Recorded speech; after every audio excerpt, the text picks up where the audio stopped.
The pet industry has seen a surge in innovation as we learn more about what makes our pets happy.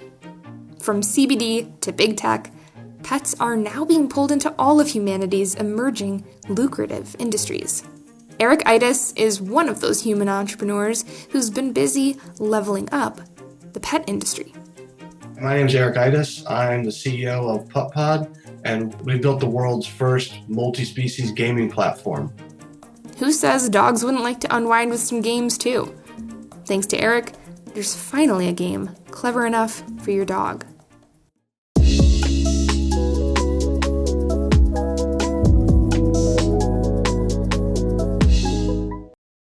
All right, get to the good stuff. What exactly is PupPod? PupPod is this gaming platform where your dog interacts with a smart toy, and when they interact with it at the right time, they earn food rewards from a connected feeder, and there's a mobile app that allows you to control the game from anywhere. So a lot of our customers are using our product to keep a working dog busy or puppies busy, and especially when they're out of the home and they can't be there with their dog to play and to keep their dog active, so they don't want their dog to be sitting home bored or getting into trouble. That also has a lot of real benefits for the animal. Where did the inspiration for PupPod come from? PupPod was started because of kind of a confluence of three events. I was a first-time pet parent. I didn't really know a lot about dogs, and I was watching TV, and a lot of times my dog would bark at dogs on TV when they would come on TV or other animals, which just made me realize there was a lot more going on in his brain than I was giving him credit for, which got me thinking about, what is going on in his mind and what would he like to be doing rather than just chewing on a piece of plastic or playing with a plush toy. Is that really the best we can do for our animals? And I was also seeing about at the same time, human parents giving their kids, their 3-year-old kids, an iPad.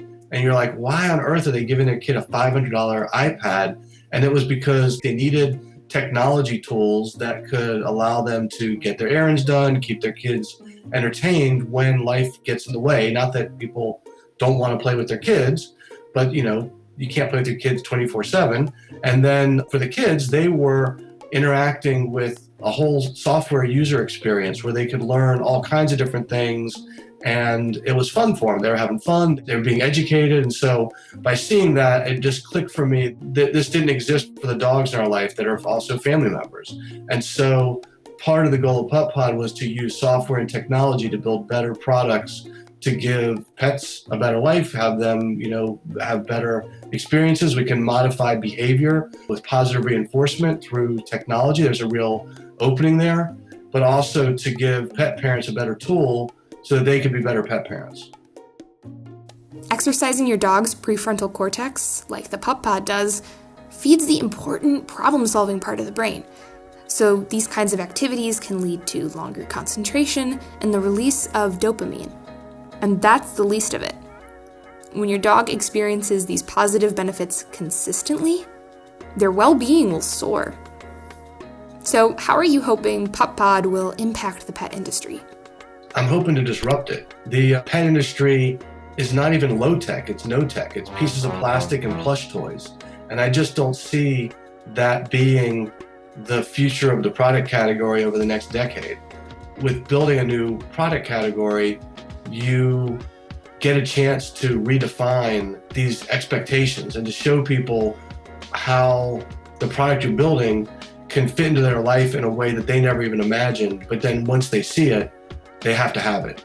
In addition to changing the pet industry by creating this new product category, what I envision is going to happen is that the established companies in the pet industry are going to then follow us and need to chase after these IoT connected pet products. So we'll provide a hardware reference design so that companies that are in the pet industry today but aren't making connected pet products can easily shift to make connected pet products, and PupPod will be the platform that all of the pet product game developers focus on.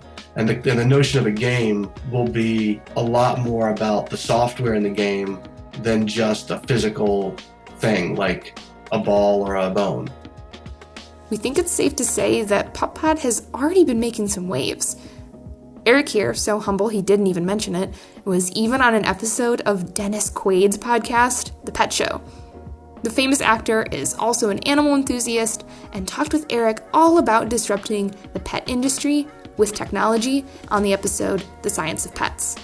Check it out. All of these abilities are innate in dogs. They have the ability to detect these conditions, but they have terrible tools.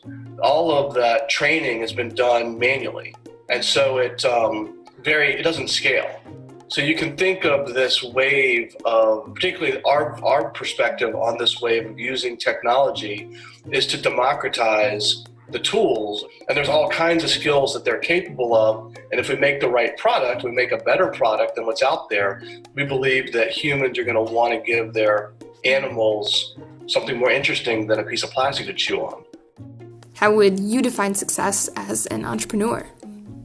There's something rewarding about spending your life and your time inventing something you're passionate about and being able to make decisions. To me, that's very rewarding, as opposed to trying to convince the bureaucracy in a company that I'm right or that we should even go down a certain path.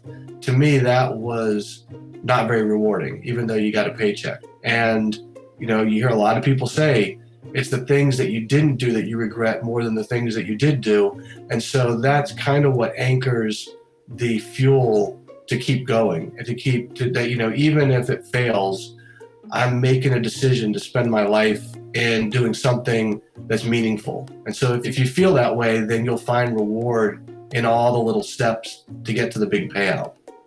What advice can you offer aspiring entrepreneurs? If you go down this path, you have to be okay with failure. Otherwise, if you're only okay with it if you succeed, you won't get any sleep, you'll be constantly stressed, and you still may fail and you may regret it. So as long as you know that failure is the most likely option, and even if that happens, this is still the right path for you, then you probably need to think about it even a little bit more, but at least you're in the right ballpark.